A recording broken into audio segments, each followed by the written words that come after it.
ఈరోజు స్కూల్స్ బంద్.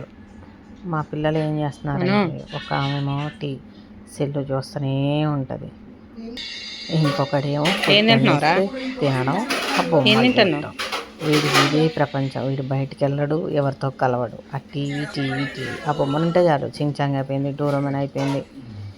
ఇప్పుడు ఏంటో సిఎన్ అంట. బట్టలు వర్షం వస్తే చాలు, ఇది ఒక టార్చర్ నాకు. అసలు ఎక్కడ వేయాలో కూడా అర్థం కాని పరిస్థితి. ఇల్లంతా బట్టలమయం, ఎటు వీళ్ళ చికాకు. అమ్మో, హాలిడేస్ ఎందుకు ఇస్తాడో నాకు అర్థం కాదు. కానీ స్కూల్కి ఏంట్రా అది చూపిస్తున్నారండి పిల్లలు మాత్రం. అసలు మీ ఇంట్లో కూడా ఇంతేనా?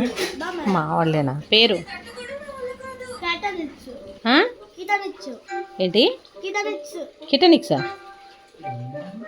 చించాంగ్ రాట్లే.